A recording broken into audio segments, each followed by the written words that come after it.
franceinter.fr. Régalade. Alors Charles Berling, vous savez que tous les jours dans cette émission on reçoit un savant, des gens instruits, cultivés, érudits, qui ont fait de longues études et qui généreusement viennent nous faire partager leur savoir. Alors ça nous arrive dans cette émission de recevoir des médecins, d'autres fois des historiens. Et celui qu'on reçoit aujourd'hui, il est médecin et historien. Il a un peu inventé sa discipline. Qu'est-ce qu'il aurait pu faire avec? Vous allez voir, c'est assez incroyable. Je viens d'applaudir Jean-José Boutaric. Jean-José Boutaric fait partie de ceux qui cumulent les rôles, effectivement, puisqu'il a commencé sa carrière comme médecin réanimateur au SAMU, avant de devenir historien. Et vous allez comprendre ce qu'il en a fait, puisqu'il propose un livre qui s'intitule « L'histoire en s'amusant ». Et alors, il y a un jeu de mots, parce que « s'amusant », on voit marqué en très gros « SAMU ». Et donc, l'idée que vous avez eue extraordinaire, c'est d'imaginer qu'une équipe de SAMU, dont vous avez fait partie dans votre vie, puisse intervenir au moment de la mort brutale de certains personnages illustres de l'histoire. C'est ça, hein? Exactement. Quelques exemples, par exemple. Bonsoir. Bonjour à Bonjour vous. à tous. Bonsoir, dites bonsoir, mais c'est qu'il est 11h du matin. Dans ce studio, on ne s'en rend pas compte. On ne voit pas la lumière du jour.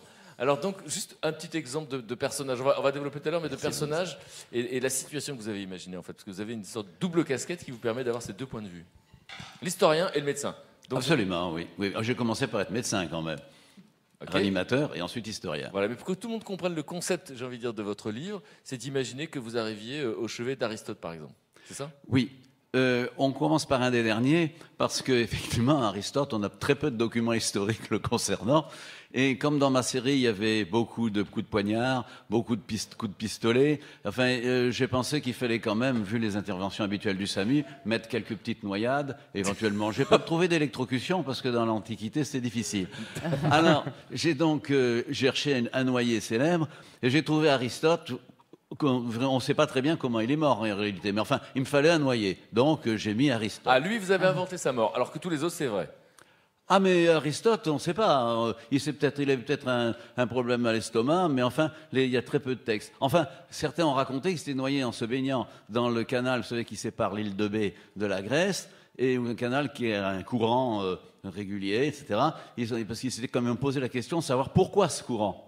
Alors j'ai trouvé, si permettez-moi, excusez-moi, je suis toujours un peu carabin, malgré mon âge, il fallait trouver un noyé célèbre, donc j'ai pensé qu'on allait assaisonner Aristote, et pour le récupérer, bien entendu.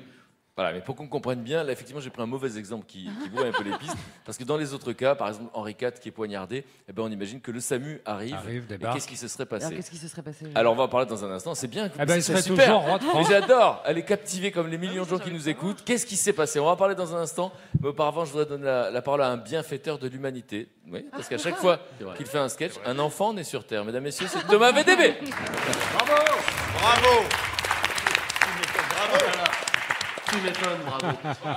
Bonjour à tous, tout le monde va bien. Bonjour Charles Berling, l'acteur qu'on est ravi d'avoir. Et bonjour Jean-José Boutaric. Jean-José Boutaric. Bonjour. Alors là, il faut dire qui vous êtes, je pense, plutôt que rappeler qui vous êtes. C'est pas la peine de rappeler qui vous êtes à ceux qui connaissent déjà Jean-José Boutaric. C'est forcément vous. Ça m'étonnerait qu'il y ait deux gars qui s'appellent Jean-José Boutaric. Alors, il faut rappeler une chose sur votre parcours. Comme on le disait à l'instant, pendant des années, vous avez travaillé au SAMU, où vous étiez réanimateur, c'est-à-dire un petit peu comme Frédéric Lopez, qui est lui animateur de l'émission, mais qu'il était déjà l'an dernier, et donc un peu réanimateur de l'émission cette année. Alors donc, votre livre s'appelle donc « L'histoire en s'amusant », mais comme on disait, en s'amusant, c'est écrit comme SAMU. Voilà, parce que vous êtes quelqu'un qui a passé sa vie à soigner ses contemporains de leurs pires maux, sans perdre de vue qu'il fallait aussi faire les pires jeux de mots. Alors, parce que quand on est au SAMU, évidemment, il y a un truc qui compte, c'est la gaudriole, c'est les calembredaines. On l'a bien compris, Jean-José Boutaric, pour vous, le SAMU est une gigantesque partie de Dr Maboul. Il faut que ça rigole. Voilà, et on imagine que les interventions, ça doit être quelque chose avec vous. Hein, je vous imagine arriver sur une scène d'accident et parler à une femme allongée sur le bitume, comme ça, madame, est-ce que vous m'entendez? Madame, comment vous appelez-vous? Alors, Madame Durand, ok, madame, écoutez-moi bien. Voilà, maintenant, monsieur et madame Nana sont un fils. Comment s'appelle-t-il? Judas, évidemment, Judas Nana. C'est là l'équipe du SAMU. Toute l'équipe du SAMU qui est là. Oui, merci Jean-José. Et la bonne femme sur le bitume qui est là. Mais qui c'est ces gars-là, évidemment.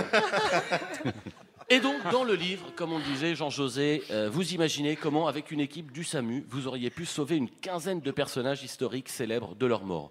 Alors donc, la plupart, je tiens à préciser, ce sont des gentils, hein, Aristote, Cléopâtre. C'est vrai que ça aurait été chelou dans votre livre que vous disiez comme ça, après avoir sauvé Aristote, Cléopâtre et Henri IV, sauvons maintenant Adolf Hitler, tous au bunker. Hein, ça aurait été bizarre, ça aurait été assez mal vu, je pense. Je ne sais pas si on vous aurait reçu aujourd'hui. Alors Henri IV, donc par exemple, il est important de préciser, il est donc mort à l'âge de 56 ans, assassiné en 1610. Et donc vous racontez que si vous étiez arrivé à temps avec votre équipe d'ambulanciers, vous l'auriez intubé et emmené d'urgence à la Salpêtrière. Non, sans lui avoir demandé avant, évidemment, s'il savait ce qui est vert et qui pousse au fond du jardin.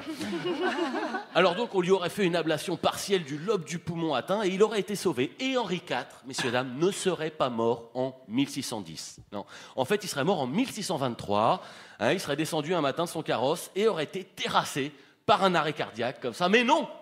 Car de nouveau, vous seriez arrivé à temps avec un défibrillateur et hop, il aurait été conduit d'urgence à Saint-Antoine où tout le monde se serait très bien occupé de lui, il aurait raconté de bonnes blagues et il aurait été remis sur pied et il ne serait pas mort en 1623 non plus. Non.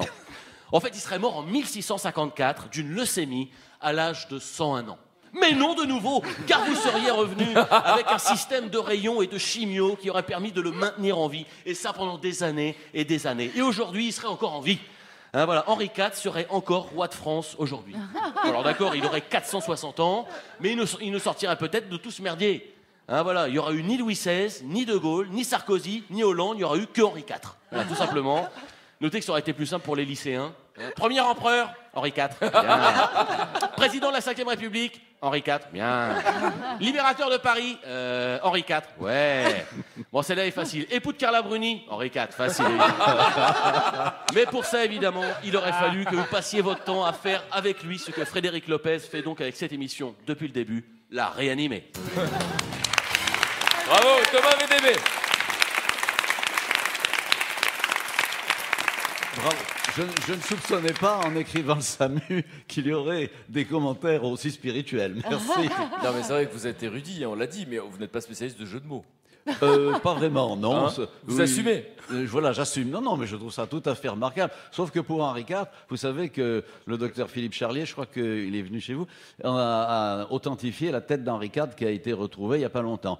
Mais il faut reconnaître qu'on le reconnaît très peu. En tout cas, moi qui ai beaucoup pratiqué l'histoire et la vie d'Henri IV, je ne l'ai pas vraiment reconnu. Et puis avec la tête, il ne pouvait pas dire bonjour.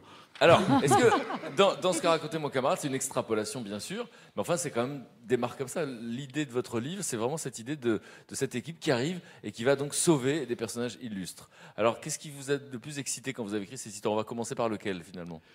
Celle que je préfère, c'est une femme, évidemment, mesdames. Cléopâtre? C'est non. Ah oui, j'aime beaucoup Cléopâtre. Ça, c'est sûr. J'aime bien cette phrase. Oui. Le name dropping. Non, Alors, Cléopâtre. j'ai 3 maîtresses. Ma femme, je lui ai interdit d'écouter. J'ai 3 maîtresses. Cléopâtre, Éléonore d'Aquitaine et puis Jeanne d'Arc aussi, parce que c'était quand même quelqu'un de plus austère. Mais faudrait pas essayer vraiment. une plus jeune un jour, quand même. Ça dépend. Non, Dans mon esprit, elles sont toujours très belles. Et très jeunes. Attendez, excusez-moi, parce que j'adore quand vous parlez d'elle, on dirait que vous l'avez connue. Donc vous aimez bien Jeanne d'Arc, pourquoi, rappelez-moi? Pourquoi vous aimez Jeanne d'Arc? Eh bien, Jeanne d'Arc, Cette petite parce que odeur de barbecue c'est un le sacré matin. caractère, hein. Mais on ne peut pas trop parler sur Jeanne d'Arc parce que vous savez, j'ai des opinions qui ne sont pas toujours, politiquement correctes. Ok. Sur Jeanne d'Arc. Non, c'était Non, mais quelqu'un comme on est de en très- direct et que je vous connais pas, on va pas le dire, d'accord? Alors, on ne dit pas. Non, je ne dirai pas ce que je pense de Jeanne d'Arc. Mais oui, alors, quant à Henri IV, il faut dire que pour sauver Henri IV, il fallait quand même faire une sacrée prouesse parce que le poignard avait perforé l'artère pulmonaire et que vraiment, là, vraiment, je suis allé très fort pour le sauver parce que l'artère pulmonaire, ça saigne énormément. Mais Et comment je pense- excusez-moi, comment vous savez que ça a été jusque-là, que ça a perforé l'artère pulmonaire? Parce qu'il a l'autopsie, tout bêtement. Il a été autopsié et on connaît toutes ses blessures. Il y avait que celle-là qui était mortelle. Et donc, pour de vrai, ça serait arrivé aujourd'hui? Est-ce qu'il aurait été sauvé? Oui, tout est possible en médecine, on le sait bien. Mais quand même, il y avait très très peu de chance. Parce que le poignard avait vraiment pénétré. Oui, c'est ça. Là, j'ai fait une circonstance extraordinaire. Le SAMU qui est là, qui fait toutes ces techniques, etc. Mais quand même, puis même ce qu'a fait le SAMU, il ne pouvait pas suturer sur place. Donc je pense que quand même, là, je suis allé un peu fort. Alors, mais enfin bon. Rappelez-nous la mort de Cléopâtre et on va voir ce que mes camarades auraient fait pour la sauver. Vous allez nous dire ce que vous avez fait pour la sauver. Alors Cléopâtre, elle meurt comment? Ah ben, Cléopâtre, on ne sait pas d'ailleurs comment elle est morte. Parce Mais que... vous l'avez sauvée Encore quand même. Mais non, mais on sait jamais. pas une Mais sorte elle de est sauvée poison quand même. Non, alors Cléopâtre, de nos jours, ça n'aurait pas posé de problème. La légende dit qu'elle était piquée par un serpent. Alors un serpent, là, les traductions sont mauvaises, on dit un aspic. C'est sûrement pas un aspic, c'était peut-être un aja. Mais je ne veux pas, évidemment, on y serait jusqu'à ce soir, hein, si je développais la question. Mais en fait, Cléopâtre est très, très forte. Elle connaissait très bien les poisons. Elle était très bonne en médecine aussi. Elle avait beaucoup travaillé la médecine. Et il est vraisemblable qu'elle s'est empoisonnée. Cela dit, alors là, ça posait pas de problème avec les poisons de l'époque. Là, on l'intube, au sens du terme, évidemment. On l'intube, Jean-José Boutaric. on la perfuse, et bien entendu, là, il n'y avait aucun problème pour sauver Cléopâtre. Non mais avouez-le, parce que vous dites que vous avez des maîtresses, que Cléopâtre en fait partie. Dans vos espèces de rêves un petit peu bizarres, pour ne pas dire pervers, il se passe d'autres choses quand vous vous pointez. Cléopâtre est souffrante, avouez-le. Vous n'êtes pas que l'intubé. Oh, bah, écoutez, moi, je toujours me suis dévoué auprès de mes patients. Et puis, vous savez, une patiente qui est dans le coma, c'est pas très affriolant. Hein. Il vaut mieux. Vous dites ça parce que vous êtes beau gosse. Il y en a qui n'ont pas le choix. Hein. Merci Alors, en tout cas. Un autre exemple. Alors, je veux bien vous donner un autre exemple de quelqu'un que vous sauvez dans ce livre. Allez-y. Vous pensez à qui, là? Ah bien c'est Sissi, c'est ma préférée aussi, parce que c'est à partir d'elle que j'ai commencé à avoir cette idée et à fantasmer. Elle est morte de quoi? Rappelez-nous. Alors Sissi a pris un coup de poignard sur le quai du Mont-Blanc à Genève, et le poignard s'est fiché entre les deux ventricules, a percé quand même le ventricule, et elle est morte dans l'heure qui a suivi. Parce que le critère d'inclusion, comme on dit en médecine, pour tous ces récits, c'est que le patient ne soit décédé que dans l'heure qui a suivi l'agression. Sinon, par exemple, Jean Jaurès, lui, on lui a éclaté le crâne, c'était pas la peine. Ouais. J'adore parce qu'on vous écoute parler, mais pour vous c'est extrêmement banal de parler comme ça, d'abord parce que vous êtes confronté à cette réalité, nous évidemment beaucoup moins. Déjà rien que de le dire, déjà on a la nausée. Charles Berling. Ça me fait penser à une émission que j'ai vue hier soir sur Arte, très intéressante, où il y avait un type qui disait, c'était magnifique, il disait si le Christ avait été crucifié, enfin tué aujourd'hui, ça serait une chaise électrique. Donc au lieu d'avoir une croix, vous auriez tous une petite chaise électrique. C'est génial ces extrapolations. Alors ce qu'il faut, c'est que vous faites preuve d'humour depuis le début, et donc j'ai l'impression que ça c'est le propre des médecins. J'ai la chance de connaître quelques urgentistes. C'est un instinct de survie d'avoir de l'humour dans ces situations. C'est pas sur le moment. Hein. C'est très amusant ce que vous avez dit, mais sur le moment, on rigole pas. Hein. Forcément, c'est d'ailleurs normal, et puis ça vaut mieux. Mais puis j'ai aussi des anecdotes assez qui sont, enfin, toujours un peu macabres, mais je peux pas les raconter, c'est un petit peu trop long. Je pense malgré tout que ça nous permet quand même de supporter l'insupportable. Surtout, vous savez, quand on a, enfin, j'étais plus âgé, enfin si, 25 ans, 28 ans, et on vit des drames terribles, eh ben, si on ne décompense pas un petit peu, c'est pas vivable. Donc, alors je me permets de le faire ici parce que je suis dans une atmosphère gaie et sympathique. Évidemment, on peut pas le faire devant le public, on sait bien. Mais c'est important de dire que ces humains qui viennent au secours des autres, des gens qui sont dans une relation d'aide, à un moment donné, ont besoin de se protéger, et l'humour fait partie de cette protection. Absolument, oui. Bon, oui, en tout cas, on vous remercie mille fois d'être venu nous parler de ça, d'avoir fait preuve d'autodérision, et vous restez avec nous. On rappelle le titre de ce livre, L'histoire en s'amusant, aux éditions merci. en Fortas. C'est Jean-José Boutaric. Merci beaucoup. Merci à vous.